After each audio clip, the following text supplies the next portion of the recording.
Chapter 6 of Pax by Sarah Pennypacker. Peter recognized the sounds before he was fully awake.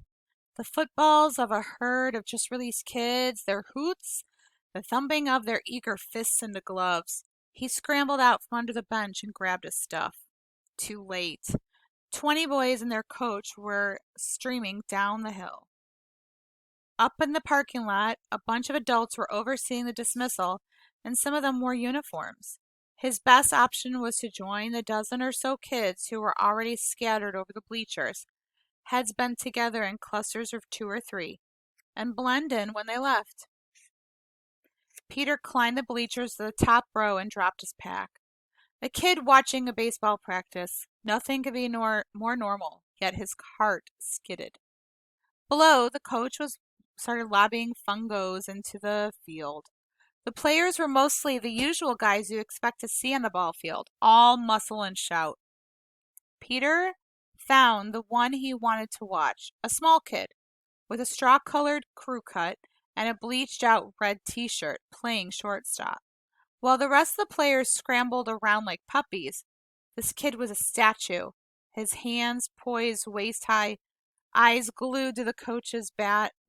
The instant Wood smacked Cowhide, he sprang. Somehow he managed to reach every ball that came anywhere near his territory. Even though he was so short, he looked like someone's tag-along kid brother. Peter knew he himself wasn't the kind of kid you'd expect to see on a ball field either. And he was even less at home in the dugout with the shoulder punching and the trash talking. But a baseball field was the only place where he felt he was exactly where he was born to be. That feeling that brought Peter was something he had never tried to describe to anyone else, partly because it felt too private, but mostly because he didn't think he had the words to explain it. Holy came the closest, and calm was in the mix, but neither was exactly right. For a crazy minute, Peter sensed that the shortstop understood about holy calm, was feeling it too, right now. The coach had taken the mound and was tossing puffballs. The batters were hitting sharp liners and grounders, and the outfielders were finally paying attention, or at least facing in the right direction. The shortstop was still the one to watch. He looked like he was stitched together with live wires, gaze steady to the play. Peter recognized that kind of concentration. Sometimes his eyes would actually go dry because he forgot to blink. So focused was he on every move of every player, and he knew it paid off. Like the kid in the red t-shirt below him, Peter owned his territory on a ball field. He loved that territory, right down to the cut grass, dry dust smell of it. But what he loved more was the fence behind it. The fence told him exactly what was his responsibility and what wasn't. A ball fell inside that fence, he'd better field it. A ball soared over it, and it wasn't his to worry about anymore. Nice and clear. Peter often wished that responsibility had such bright, tall fences around it off the ball field, too. When Peter's mother had died, he'd gone for a while to a therapist. At 7 years old, he hadn't wanted to talk. Or maybe he just didn't know how to shrink that kind of loss into words. The therapist, a kind-eyed woman with long silver braid, said that was okay. That was perfectly okay. And for the whole session, Peter would pull little cars and trucks from a toy box. There must have been 100 of them in there. Peter figured later that the woman had cleaned out a toy store for him and crashed them together, 2 by 2. And when he was finished, she would always say the same thing. That must be hard for you. Your mom gets in a car to go buy groceries a regular day, and she never comes home. Peter never answered, but he remembered the sense of rightness about those words, and about the whole hour, as if he was finally where he should be, and there was nothing else he could be doing except crashing those little cars, and hearing that it must be hard for him. One day the therapist said something else. Peter, do you feel angry? No, he said quickly, never. A lie. Then he'd gotten off the floor and taken a single green apple Jolly Rancher from the brass bowl by the door, exactly the way he did at the end of every session. That was the deal the kind-eyed therapist had made with him. Whenever he had enough, he could take candy and the session would be over, and left. But outside, he kicked the candy into the gutter, and on the way home, he told his father he wasn't going back again. His father hadn't argued. In fact, it seemed like a relief to him. But not to Peter. Had the nice therapist known all along he'd be angry that last day, that he'd done something terrible, that his punishment his mother hadn't taken him to the store, and did she blame him for what happened? A few months later, Peter had gotten Pax. He'd come across a fox run over by the side of the road near his house. Soon after watching his mother's coffin lowered into the ground, he'd felt an unshakable need to bury the body. As he looked around for a good place, he found the den, filled with 3 cold, stiff kit bodies and one little ball of gray fur, still warm and breathing. He tucked Pax into his sweatshirt pocket and brought him home and said, not asked, said, I'm keeping him. And his father said, okay, for a while. The kit mewed piteously all through the night, and hearing him, Peter had thought that if he could visit the kind-eyed therapist again, he'd smash those toy cars together all day and all night, forever. Not because he was angry, just to make everybody see. Thinking about Pax made the old anxiety snake tighten around Peter's chest. He needed to get moving again, make up some time.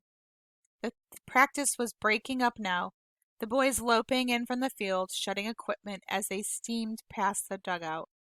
As soon as the field was clear, he dropped from the bleachers, pulled his backpack down, and hitched it over his shoulders. Just as he set out along the diamond, though, he saw the shortstop. Peter hesitated. He should take off, try to blend in with the stragglers leaving school grounds. But the rest of the team had left this kid to bag up the equipment and walk back alone, and Peter knew how that felt. He picked up a couple balls and handed them over. Hey. The boy took the balls with a cautious smile. Hey. Nice play, that last liner. That ball had hair. The boy looked away and scuffed the dirt, but Peter could see he looked pleased. Yeah, well, the first baseman made it look cleaner than it was. Nah, you planted that ball. Your first baseman would be lucky to catch a cold by himself. No offense. The boy gave Peter a real grin. Yeah, coach's nephew. You play? Peter nodded. Center field. You new here? Oh, I don't live here. Peter nodded his head vaguely south. Hampton? Yeah, Hampton. Right. The boy's face closed. Scouting before Saturday's game? Jerk. He spat and walked back to the dugout. As he left the school grounds, Peter congratulated himself on his quick thinking, covering his runaway tracks. But somehow he felt kind of bad anyway. Somehow he felt lousy, actually. He shrugged the feeling off. What was it his dad had said about feelings? Something about a quarter and a cup of coffee? He checked his watch. 4:15. He'd lost over 3 hours. Peter pressed faster, but when he came to the town square again, he crossed to the opposite side from the hardware store and forced himself to walk at an even pace past the library, past the bus station, and past the diner. Then he counted off 1,000 steps before he risked lifting his head. When he did, he checked his watch again. 4:50. His grandfather was probably packing up his stuff now. Peter imagined him walking to the rusty blue Chevy, setting the key into the ignition. And with that image, his anxiety struck, knocking the breath right out of him. He scaled a low wooden fence and dropped into a scrubby bush. He pushed in a good, safe 30 feet until the saplings rose up taller than he was, until his anxiety let him breathe again, before turning to a parallel road. It was rougher going now, but 15 minutes later he reached it, the highway. Peter shadowed the entrance ramp crouching low, then at a break in traffic, ran down the culvert, scaled the chain link fence, and dropped to the other side, his heart beating hard. He'd made it. He loped into the trees, keeping an eye out for the likely place to cut west. And in just a few minutes he found one. a dirt road running perpendicular to the highway. Well, not much more than an old wagon path, to be honest, but it was headed in the right direction to be easy walking even at night, and he turned in. For a short while, the trees beside him grew denser as he walked, and only bird calls and squirrel rustlings broke the silence. Peter realized he might have seen the last of civilization for a while. The thought lifted him. But after a few minutes later, the road turned a corner and began to run along an old pasture dotted with gnarled fruit trees in ragged bloom. A stone wall bordered the field, and a low barn stood at the far corner. There were no lights on in the barn, no car or truck beside it. Still, Peter's heart crashed. The barn looked freshly painted, and some of the roof shingles were a raw pink of new wood. This was the road to someone's home. Worse, it might lead to a bigger road the atlas had been too old to show. In any case, it wasn't a shortcut across the hills. Peter dropped his pack and sank into a narrow jog in the stone wall, exhausted and starving. He tugged his boots off and peeled on his socks. 2 bad blisters throbbed on each heel. They were going to kill when they broke. Peter dug out his extra pair of socks from the bottom of the backpack and worked them over the first pair. He rested his head back against the rough stone, still giving off a little warmth from the day's sun, which was now hovering just over the line of trees, bathing the field in a peach-colored glow. He pulled the raisins out and ate them one at a time, taking small sips of water in between. Then he opened 2 packets of string cheese and took 4 crackers from the sleeve. He ate as slowly as he could, watching the sun over the orchard, surprised to find he could actually mark its sinking movement. How had he lived 12 years and never known about the sunsets? Peter laced his boots, and just as he started to rise, he caught sight of a deer, which bounded into the orchard from the woods beyond. He held his breath as the orchard filled, 14 deer in all. They began to graze, and a few nibbled delicately at the low branches of the trees. Peter squatted down, and the closest one, a doe with spindly spotted fawn beside her, turned her head and looked directly at him. Peter raised his palm slowly, hoping to let her know he meant no harm. The doe moved between Peter and her fawn, but after a while she dipped her head into the grass again. And then the clear twilight air was split by the screech of a saw biting through the wood from behind the barn. The herd startled in unison and peeled away into the darkening woods, their white tails flashing. Before she bounded off, the doe sent another look straight at Peter, one that seemed to say, "You humans, you ruin everything." Peter took off, and back at the highway, half the cars had their headlights on now, and it seemed they were all trained directly on him. He ducked off the road. The ground there was spongy and smelled of peat. He was just debating about risking the flashlight when his foot sank with a splash. He grabbed an overhanging branch and pulled himself out, but it was too late. He could feel cold swamp water seeping into his boots. Peter cursed. Not bringing more socks, another mistake.